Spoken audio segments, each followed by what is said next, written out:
Halo minasan, genki desu ka? Yailah, sosok Jepang tuh. Halo semuanya, kembali lagi ke channel yang seadanya ini. Kali ini gue akan ngelanjutin pembahasan dari novel Tensei Kizoku no Isekai Bouken Roku, yang dimana ini adalah kelanjutan dari video yang kemarin. Nah, ini tuh volume terbaru ya. Maksudnya di volume ke-7 chapter awal yaitu.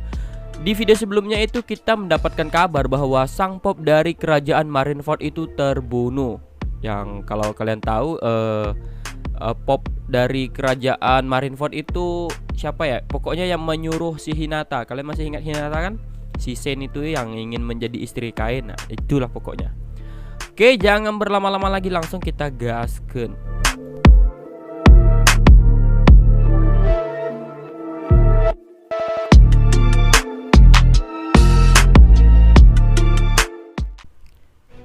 Nah, sebelum masuk ke ceritanya, gue mau cerita sedikit. Kemarin kan gue lagi asik-asik bacanya novel Tensura tuh. Tapi gue bacanya dari volume 10 ke atas ya. Pokoknya ya gitu deh. Nah, di sini tuh gue bukan nemuin sih sebenarnya. Baru tahu gitu alasan bahwa si Diablo ini, kalian tahu Diablo kan? Iya, bahwa si Diablo ini ingin menjadi bawahan si Rimuru gitu ya. Mungkin kalian udah pernah nonton di episode keberapa ya? Episode terakhir ya, OVA atau gimana lupa, yang di saat pertarungan Diablo dengan si Shizu. Nah, di sana Diablo itu sempat mau menyerang Shizu, namun serangannya malah terpental. Kenapa serangannya bisa terpental? Itu karena Diablo menyerang wajah Shizu yang sedang memakai topeng. Kalian tahu topengnya kan ya? Nah, Diablo itu merasakan topeng itu tidak terukur oleh waktu. Kenapa bisa disebut tak terukur oleh waktu? Karena topeng itu sudah melampaui ruang dan waktu. Jadi gitu. Yang menandakan topeng itu tuh sudah lebih tua dari dunia itu tercipta. Topeng yang dibawa oleh time travel berulang oleh seorang pahlawan, si Chloe. Nah gitu guys. Lalu diberikanlah kepada Shizu. Nah, Diablo selalu mengawasi Shizu sampai akhirnya topeng itu tuh tersentuh oleh Rimuru. Setelah topeng itu tersentuh Rimuru, tapi tiba-tiba topeng itu tuh menjadi terikat oleh waktu, yang menyebabkan topeng itu tidak bisa menahan lagi kekuatan dari roh Ifrit. Di sana Diablo pun sadar pemilik topeng itu tuh adalah si Rimuru. Jadi gitu guys. Dan Diablo pun menganggap Rimuru sudah ada sebelum dunia itu tercipta. Diablo pun sadar bahwa Rimuru adalah sosok yang akan menjadi dewa karena keberadaannya dapat mengubah dunia. Dan Diablo ingin menjadi bawahan Rimuru supaya Rimuru bisa membimbingnya ke kebenaran dunia tersebut. Jadi begitu guys. Simpelnya itu Diablo itu tahu bahwa Rimuru itu sang MC. Jadi gitu dah. Kalau bahas Tensura ini agak-agak menarik ya guys ya. Gue dulu juga sempat baca tuh. Sempat bahas, cuman ngestak di volume ke 19 kalau nggak salah, 19 atau 18. Karena udah ramai yang bahas kan. Jadi gue jadi pendengar yang baik saja. Oke, kita langsung ke jalan ceritanya. Kota yang berhiaskan warna putih serta sebuah kuil serba putih yang sangat megah dan memanjakan mata siapapun yang melihatnya yang berada di tengah kota itu.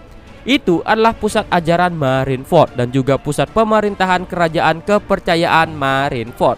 Ada dua lelaki berpakaian serba hitam di sebuah ruangan yang terlihat mewah. Ada juga seorang lelaki tua berjubah putih yang berjongkok di lantai. Jubah putih itu dipenuhi warna merah di berbagai tempat. Pria tua berjubah putih itu pun mengerang kesakitan, namun kedua pria itu tidak memperdulikannya dan menendang lelaki tua itu untuk menambahkan rasa sakitnya. Sambil menahan rasa sakitnya, sang pop pun menolak permintaan para penyerang itu untuk membuka ruang harta. Namun para penyerang itu bersiap menggunakan langkah selanjutnya. Satu lagi, pria berbaju hitam pun muncul dari pintu dan membawa seorang gadis muda yang tengah tak sadarkan diri dengan satu tangannya. Di gereja pusat itu, mereka merawat anak yatim piatu yang menerima berkah dewa sebagai murid. Untuk mengurus kuil sebesar itu butuh banyak orang yang merawatnya. Jadi, mereka pun bekerja di sana sambil memperdalam kepercayaan mereka. Dan ketika tiba saatnya, mereka pun akan dikirim ke berbagai tempat sebagai pendeta dan suster. Pria itu pun menangkap 3 orang gadis yang bahkan belum dewasa itu. Gadis-gadis itu pun diancam oleh pria itu dengan menggunakan pisau yang membuat mereka gemeteran. Laki-laki itu pun tersenyum lebar dan ia pun menangkap salah satu gadis lalu kemudian menempelkan pisau di leher gadis tersebut. Yang pria itu inginkan hanyalah agar sang pop membukakan ruang harta untuk mereka. Jadi dia pun tidak peduli dengan nasib para gadis yang ditawannya. Seketika pisau milik pria itu pun menggores pipi gadis tersebut dan perlahan terbentuklah garis merah di pipinya dan mulai mengalirkan darah dari sana.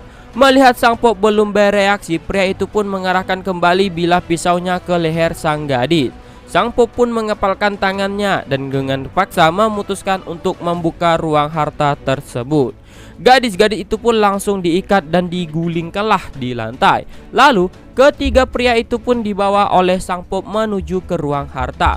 Di tengah malam, kuil itu terasa sangat sepi dan saking sepinya bahkan mereka dapat mendengar suara langkah kaki karena mereka sendiri yang menggema ketika berjalan di koridor. Setelah beberapa menit mereka berjalan, terlihatlah sebuah pintu ruang harta. Ruang harta di kuil itu dijaga dengan ketat dan baru bisa dibuka jika sang pop itu mengalirkan energi sihirnya ke sebuah permata yang tertempel di pintunya. Para pop dari generasi-generasi membuat jejak energi sihir di permata itu sehingga mereka dapat memiliki wewenang untuk membukanya. Ketika ada orang lain yang ingin membukanya secara paksa, maka alarm akan segera berbunyi dan kesatria pun akan segera datang.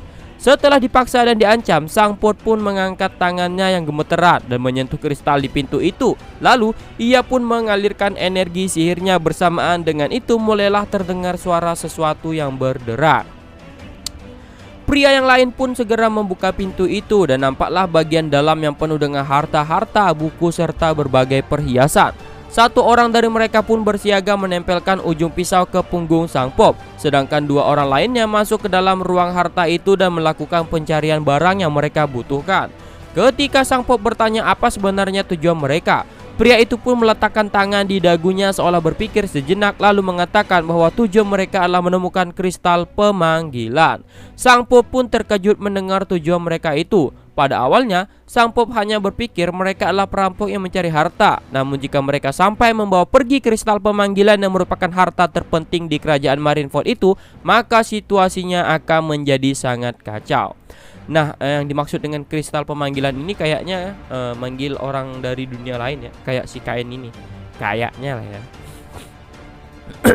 Kedua pria yang sedang terburu-buru melakukan pencarian pun melihat sebuah kotak harta lain yang diletakkan di sebelah kotak kristal pemanggil yang baru saja mereka temukan. Peti itu nampak lebih penting daripada peti tempat permata itu tersimpan. Bahkan sampai ada rantai yang mengikat kotak itu, sehingga siapapun yang melihat benda itu pasti akan merasa kalau benda itu tuh sangat berharga. Karena merasa kotak itu sangat berharga, kedua pria itu pun memasukkan kedua kotak itu ke dalam magic bag milik mereka dan kemudian mulai mengumpulkan beberapa harta lainnya. Setelah mengambil beberapa benda yang mereka butuhkan, kedua pria itu pun kembali ke tempat pop di pintu masuk ruang harta. Setelah mengkonfirmasi bahwa benda yang mereka cari sudah ditemukan, pria yang sedari tadi mengarahkan pisaunya kepada sang pop itu pun mengangguk. Merasa urusan mereka di sana sudah selesai, pria itu pun menyeringai dan seketika menusukkan pisaunya ke punggung sang pop. Darah sang pop pun mengalir deras dan dia pun langsung terjatuh. Menyadari sang pop biasanya bisa menggunakan sihir pemulihan, pria yang satunya pun mengeluarkan pisau dari sakunya dan kemudian menambahkan tusukan lalu memastikan bahwa sang pop telah meninggal. Sang pop yang telah tewas itu pun dibiarkan begitu saja dan para pria berbaju hitam itu pun menghilang dari area kuil. Keesokan harinya, seorang pendeta yang masuk ke ruangan sang pop pun menemukan gadis-gadis yang diikat dan ia pun langsung mengetahui tentang adanya kejadian semalam. Sang pop pun ditemukan tergeletak di depan ruangan harta yang pintunya setengah terbuka. Hal itu pun langsung membuat keributan di seluruh kerajaan Marineford dan informasi itu pun segera tersebar ke seluruh negara lain. Nah, itulah dibalik ceritanya kematian sang pop ya, gitu ya guys ya. Di ending kan udah diberitahukan kemarin. Berita tentang pembunuhan sang pop pun segera sampai ke kerajaan Esport yang merupakan tetangga mereka. Nah, cuman di sini agak susah ya, karena ilustrasinya itu nggak ada gitu. Kalau gua mau buat sendiri ya nggak tahu sih, nggak tahu, takutnya nggak cocok ya. Di ruang pertemuan istana kerajaan, sang raja, Duke Eric, Perdana Menteri Magna, Margrave, Graham, Kain, dan Bishop yang menjadi wakil di kerajaan itu pun berkumpul. Ketika sang Bishop bertemu Kain, dia pun langsung berlutut seperti menyembah dewa. Lalu Kain dengan panik pun segera menyuruhnya berdiri dan memintanya untuk duduk kembali. Karena Bishop itu sering bersujud kepada Kain setiap kali mereka bertemu, maka untuk dapat bertemu dengan para dewa, Kain pun lebih sering memilih untuk pergi ke gereja kota Drintel. Setelah semua orang duduk, sang bishop pun mulai menjelaskan kejadian yang terjadi di kerajaan Marineford.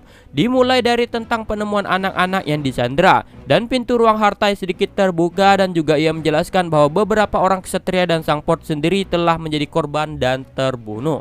Kemudian, sang raja pun bertanya tentang benda-benda penting apa yang telah dirampok. Mendengar pertanyaan sang raja itu, sang bishop pun hanya bisa menggelengkan kepala karena informasi rincinya belum sampai kepadanya. Namun ia mengatakan karena Pop di sana sudah meninggal, maka akan segera dilakukan pemilihan Pop yang baru. Pemilihan Pop adalah event di mana dilakukan penentuan seorang penerus Pop baru dari beberapa orang kardinal yang ada di kerajaan Marineford. Saat ini ada 4 orang kardinal dan posisi itu akan diberikan kepada salah satu di antara mereka. Kerajaan Marineford melakukan pemungutan suara dari seluruh wakil mereka di dalam dan di luar negeri dari tingkat bishop yang lebih tinggi. Lalu, sosok yang memiliki suara terbanyak akan menjadi penerus Pop selanjutnya. Namun, bukan berarti mereka sedang bersatu dalam urusan dalam negeri mereka, karena saat ini setiap kardinal yang ada sedang membentuk fraksi mereka dan saling menjatuhkan antara setiap calon. Ya, sama kayak pemilihan presiden lah ya. Presiden Wakanda maksudnya. Sehingga hal itu dapat menggambarkan betapa menariknya posisi seorang Pop itu. Perwakilan Pop itu juga menjelaskan bahwa dirinya sama sekali tidak berminat dengan pemilihan itu karena dia sudah terikat ingin mati serta dikubur di kerajaan Esport saja. Kemudian Kain pun bertanya kepada sang bishop apa yang akan dilakukan sang bishop ke depannya. Itu karena Kain merasa bersyukur bahwa orang yang dikirimkan ke kerajaan Esport sebagai seorang bishop adalah sosok yang nasionalis. Terlebih sosok itu sudah banyak membantu Kain ketika banyak masalah di kota Drintel. Sang bishop pun menjawab bahwa seharusnya dia akan mendapatkan surat panggilan dari Quill. Terlebih lagi kakaknya adalah salah satu kardinal dan juga telah menjadi salah satu calon Pop di sana. Jadi sang bishop itu harus memberikan dukungannya. Karena itulah dia memutuskan untuk kembali ke kerajaan Marineford sebentar. Sang raja pun mengerti karena sebelumnya sang raja juga pernah bertemu dengan kakak sang bishop itu, dan sang raja pun menilai bahwa kakak sang bishop itu merupakan sosok yang sangat nasionalis. Sehingga sang raja pun memutuskan bahwa kerajaan Esport bersedia menjadi salah satu pendukungnya. Sang bishop itu pun menundukkan kepalanya sambil berterima kasih setelah mendengar perkataan sang raja. Karena semuanya sudah jelas, sang raja pun meminta untuk memberitahu pihak kerajaan jika surat pemberitahuan dari kerajaan Marineford telah sampai agar ia bisa menambahkan pasukan pengawal jika dibutuhkan. Perkataan sang raja itu pun mengakhiri pertemuan hari itu. Surat untuk bishop pun datang sekitar 1 minggu kemudian dan telah diputuskan untuk dilakukan pertemuan dengan sang raja dan beberapa orang yang sama dengan beberapa hari sebelumnya. Bishop pun mulai membuka suratnya dan kemudian membaca isinya bahwa pemilihan itu rencananya akan diadakan 2 minggu kemudian dan kemungkinan dalam beberapa hari sang bishop akan meninggalkan ibu kota. Tapi bishop pun meletakkan surat lain yang ada di sakunya di atas meja. Sang bishop pun mengatakan bahwa surat itu adalah surat untuk Kain dari sang Saint.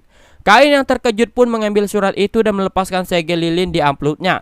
Ada sebuah surat dari Saint di dalamnya. Surat itu terdiri dari beberapa lembar halaman dan di sana tertulis seluruh cerita tentang apa yang terjadi dalam kerajaan Marineford. Namun, pada akhirnya ada satu kesimpulan bahwa sang Saint ingin Kain datang ke Marineford sebagai pengawal ke bishop.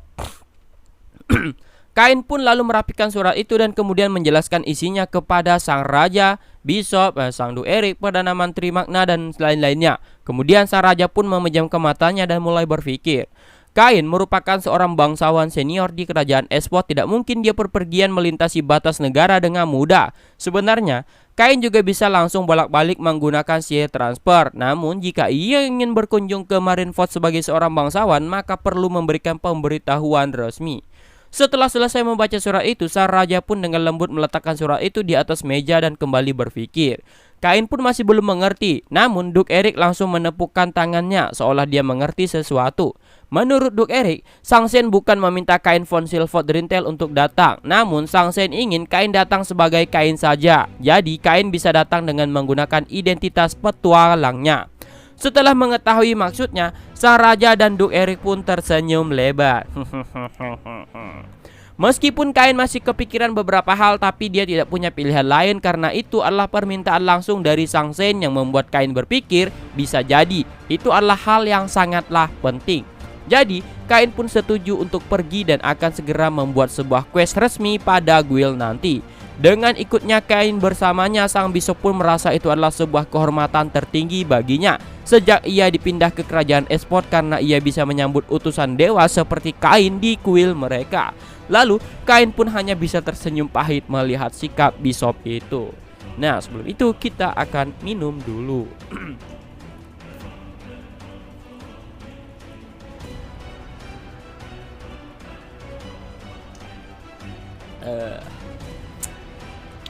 Satu minggu pun telah berlalu sejak penetapan Kain untuk pergi ke Marineford. Beberapa orang satria gereja dan petualang pun akan mengawal sang bishop menuju kerajaan Marineford. Cloud pun menyapa Kain dengan santai karena mereka memang sudah lama tidak berjumpa. Rina pun menepak kepala Cloud yang seenaknya berbicara kepada Kain yang kini sudah menjadi seorang margrave sambil melambaikan tangannya. Millie dan Nina pun hanya tersenyum di belakang mereka berdua. Perjalanan menuju Marineford kali itu akan membawa 3 party berjumlah total 12 orang. Setelah kerajaan membuat quest serta rewardnya, Kain pun berkonsultasi dengan guild dan memilih Cloud karena menurut Kain sebagai petualang, Cloud dapat dipercaya.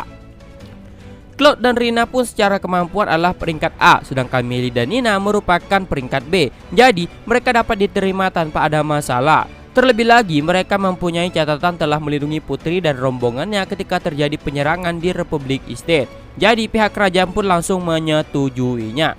Ketika Kain membalas sapaan Cloud sambil mengusap-ngusap kepalanya yang baru saja ditepak, sambil tersenyum Cloud pun mengatakan bahwa tidak mungkin dia melewatkan quest spesial dari kerajaan di mana ada Kain di dalamnya. Ada juga Millie yang berusaha menyapa Kain meskipun bingung bagaimana dia harus berbicara karena Kain sudah menjadi seorang margrave. Serta Nina yang tak terlalu memikirkan hal itu dan hanya menyapa tanpa ekspresi. Kain pun mengatakan bahwa kali ini dia cuma seorang petualang, jadi tidak masalah untuk memanggilnya apa saja. Saat ini Kain sedang melakukan misi pengawalan. 4 orang party Cloud ditambah Kain akan menjadi party sementara yang berjumlah 5 orang. Melihat sikap Kain yang belum berubah, Millie pun menghela napasnya seolah dia merasa lega. Setelah menyapa satu sama lain, Cloud pun akan memperkenalkan anggota lainnya. Cloud pun membawa Kain untuk menyambut parti petualang yang lain yang akan ikut serta dalam misi pengawalan itu. Karena saat ini dia ikut sebagai seorang petualang dan menyembunyikan statusnya sebagai bangsawan. Ketika Cloud memperkenalkan dirinya kepada anggota yang lain, mereka pun bingung dan penasaran kenapa bisa ada anak-anak di misi pengawalan itu. Namun karena ketua dari misi pengawalan itu adalah Cloud, maka tidak ada yang berani memprotes hal tersebut. Ketika persiapan sudah selesai dan diberikan aba-aba untuk berangkat, Kain pun dipanggil oleh sang bishop. Sang bishop pun merasa tidak enak membiarkan Kain menjadi pengawalnya, sehingga ia pun membungkuk meminta maaf kepada Kain sambil menawarkan Kain untuk naik ke keretanya. Kain pun tidak mempermasalahkannya karena sekarang statusnya adalah seorang petualang yang mengawal kereta. Selain itu, sekarang dia juga sedang menyembunyikan statusnya sebagai bangsawan. Meskipun begitu, sang bishop tetap terlihat memasang ekspresi meminta maaf. Lalu tiba-tiba muncullah Cloud dari belakang yang memberikan saran agar Kain naik saja ke kereta sang bishop dan jika ada sesuatu, Kain tinggal keluar saja. Karena Cloud tahu Kain juga bisa mengawasi meskipun di dalam kereta. Kain pun setuju dan dia pun akan menemani sang bishop di dalam kereta sebagai pengawal. Setelah Kain naik ke kereta bishop, mereka pun bergegas untuk berangkat untuk menuju ke kerajaan Marineford. Mereka perlu melewati berbagai desa dan kota. Ada juga kota Sylvester yang berada di bawah pemerintahan Earl Lacknaff yang pernah Kain temui sewaktu menjemput Hinata. Kain pun tersenyum pahit sambil bergumam ketika mengingat sosok itu. Lacknaff adalah seorang pengikut kepercayaan Marineford yang sangat fanatik. Ketika Kain berada di sana, Lacknaff terus menceritakan segala hal tentang Marineford kepada Kain sampai Kain bosan.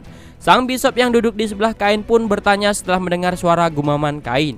Kain pun memilih untuk tidak mempermasalahkannya. Namun Kain mengatakan bahwa dalam perjalanan menuju Marineford nanti ada satu kota di dekat perbatasan dan Earl Lacknaff yang menjadi wali kota di sana sangat fanatik. Sehingga jadi Kain pun meminta sang bishop untuk berbincang sebentar dengan Lacknaff nanti. Sang Bishop sendiri pun juga sudah mendengar tentang Erlaknaf yang merupakan pengikut fanatik, dan tentu saja Sang Bishop bersedia untuk menemani Laknaf nanti. Sang Bishop pun mengangguk dan tersenyum. Kain pun merasa lega karena ia tidak perlu mengkhawatirkan akan menderita karena harus mendengarkan cerita panjang seperti waktu itu. Kemudian Kain pun menggunakan skill search-nya dan mengawasi keadaan sekitar. Rombongan itu pun dapat terus menyusuri jalan besar tanpa masalah. Itu semua berkat Guild yang memberikan quest pembersihan monster di area itu, sehingga mereka pun dapat sampai di Sylvester tanpa bertarung dengan satupun monster. Karena sudah dilakukan pemberitahuan sebelumnya, seluruh pasukan pun berbaris di pintu masuk kota Sylvester, dan Erlaknaf pun ada di tengah mereka untuk menyambut rombongan itu. Erlaknaf pun menunggangi kudanya dan mulai memimpin untuk memandu rombongan itu di dalam kota. Sebenarnya Kain sempat berpikiran untuk menunggu Dimension saja, namun Kain tidak mengutarakan pendapatnya itu dan ikut bersama Bishop menyusuri keramaian massa yang menyambut mereka. Kota itu pun dipenuhi oleh perasaan bahagia dan keramahan para penduduk yang melambaikan tangan mereka untuk menyambut Sang Bishop yang merupakan pemimpin gereja pusat di kerajaan Espot tersebut. Rombongan kereta kuda itu pun terus menyusuri jalan menembus kerumunan warga yang terus memberikan sambutannya. Ketika kereta tiba di depan mansion, Kain dan Bishop pun turun dari dalam kereta. Dengan dipimpin oleh Laknaf sang wali kota, para pelayan pun berbaris untuk menyambut mereka. Mereka bertiga pun saling menyapa dan tersenyum, lalu Laknaf pun membimbing orang-orang masuk ke dalam mansionnya. Semua orang pun diantarkan ke kamar masing-masing oleh pelayan dan serta bergantian pakaian. Mereka pun kembali berkumpul di ruang tamu. Kain pun berganti pakaian di kamar yang disediakan dan bersiap menuju ke ruang tamu. Setelah berpikir apakah dia harus mendengarkan cerita yang panjang dari Laknaf lagi, Kain pun meninggalkan kamarnya dan menuju ruang tamu bersama pelayan yang datang menjemputnya. Pembicaraan panjang Laknaf selama jamuan makan malam pun tak terlihat akan berakhir, dan Sang Bishop pun mendengarkannya dengan seksama, lalu mulai menyampaikan beberapa ceramah.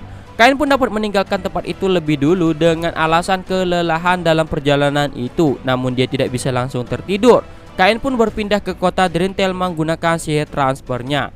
Kain pun kembali ke ruang kerjanya dan membuat pertemuan dengan Alec dan juga Darmesia. Pada dasarnya, hal-hal detail biasa diurus oleh Alec, sedangkan Kain hanya memeriksa dokumen-dokumen yang membutuhkan keputusan penting. Kain pun telah menjadi seorang margrave, dan karena wilayah kekuasaannya telah bertambah, dia pun juga harus memikirkan pengembangan wilayah-wilayah tersebut. Kain juga telah meminta Lula untuk membawa pengawal dan memeriksa setiap kota, dan setelah itu meringkasnya dalam sebuah laporan. Ada banyak hal yang harus dilakukan seperti kebijakan yang harus ditetapkan serta pembuatan jalan menuju kota Drintel. Berkat Alec yang menyimpan dana saat kota Drintel itu berkembang, saat ini mereka tidak terlalu bermasalah dengan keuangan. Meskipun sedikit berkurang, namun itu belum akan habis. Untuk masalah penduduk kota, Alec pun meminta Kain untuk menyerahkannya saja kepadanya, karena saat ini Kain harus fokus pada masalah di Marineford. Sebenarnya, ketika Kain mendapatkan surat dari Hinata, dia ingin sekali untuk segera terbang saja. Namun Kain berpikir tidak mungkin bisa dengan mudah dipertemukan dengan Hinata yang merupakan seorang saint. Jika Kain menggunakan statusnya sebagai bangsawan kerajaan Espot, dia harus menggunakan pemberitahuan resmi yang disampaikan melalui Bishop. Terutama di tengah adanya kasus pembunuhan kepada Pop, maka situasinya pasti dilanda kekacauan. Tak ada jaminan bahwa mereka akan mempertemukan dirinya dengan Hinata. Rencananya Kain akan pergi ke Marineford sebagai pengawal Bishop dan akan ikut hadir dalam audiensi bersama dengan Sang Saint. Sang Bishop itu harusnya bisa menjadwalkan agar dirinya bisa bertemu dengan Hinata melalui kakaknya yang merupakan seorang kardinal. Setelah membahas beberapa masalah penting di kota Drintel, Kain pun menyerahkan sisanya kepada Alec dan dia pun meninggalkan ruangan itu. Kain pun berjalan menyusuri lorong, kemudian mengetuk salah satu pintu kamar tamu. Pintu pun terbuka dan Elizabeth pun menampakkan wajahnya dengan rambut putih yang terurai. Karena rumah untuknya belum selesai dibangun, pada awal rencananya dia akan tinggal di mansion Kain di ibu kota. Namun, dia berpindah ke Drintel hanya karena katanya lebih nyaman di sana. Hal itu lebih dikarenakan di sana ada Darmesia yang merupakan ras iblis juga. Jadi, dia pun dapat dengan mudah meminta jika butuh sesuatu. Karena Kain sedang mampir di kota Drintel, Kain pun berniat untuk menyapa Elizabeth sebentar. Elizabeth pun mempersilahkan Kain untuk masuk ke kamarnya, lalu mereka pun mantap-mantap. Enggak dong. Meskipun Kain sempat ragu untuk memasuki kamar wanita saat tengah malam, namun Elizabeth meyakinkannya dengan mengatakan bahwa mereka sudah bertunangan. Akhirnya Kain pun masuk. Di atas meja masih ada cangkir teh. Kain pun menduga bahwa Elizabeth tengah minum teh sendirian. Elizabeth pun meletakkan sebuah cangkir di hadapan Kain dan menuangkan teh ke dalamnya. Lalu Elizabeth pun duduk dan mengambil cangkir miliknya dan kemudian meminumnya. Saat Elizabeth bertanya apakah urusan di kerajaan Marineford sudah selesai, Kain pun menjawabnya dengan mengatakan bahwa dia baru saja tiba di kota Sylvester dan kembali sebentar ke kota Drintel untuk melakukan rapat dengan Alec. Dan sebelum kembali pergi ke Sylvester, dia ingin melihat Elizabeth terlebih dahulu. Terlihatlah wajah Elizabeth ini memerah dan memalingkan pandangannya ketika mendengar perkataan Kain itu. Emang Kain ini agak sedikit buaya sih. Kain pun tidak sengaja mengucapkannya dan dia hanya bisa tersenyum pahit menyaksikan respon Elizabeth tersebut. Kemudian Kain pun bertanya kepada Elizabeth apakah ia benar-benar tidak ingin tinggal sementara di mansionnya di ibu kota sebelum mansion pribadinya selesai dibangun. Elizabeth pun menjawab bahwa baginya Drintel itu lebih mudah untuk ditinggali karena jika dia butuh sesuatu, Dharmesia selalu bisa menyediakannya. Selain itu makanannya juga enak-enak. Kain pun hanya bisa pasrah mendengar jawaban dari Elizabeth itu. Setelah itu mereka berdua pun berbincang dan setelah selesai Kain pun meninggalkan mansion miliknya dan kembali lagi ke kota Sylvester. Nah, mungkin sampai di sini dulu untuk pembahasan kali ini. Di pembahasan selanjutnya itu kita akan melihat pertemuan antara Kain dengan Sang Sen Hinata. Juga kayaknya ada sedikit bentrok ya, karena ya kalian tahu lah pemilihan sang pop itu akan meliputi 4 kardinal dan masing-masing kardinal itu memiliki fraksi ya, pasti ada bentrok-bentroknya. Jadi begitu guys. Oke, sampai sini dulu dan see you.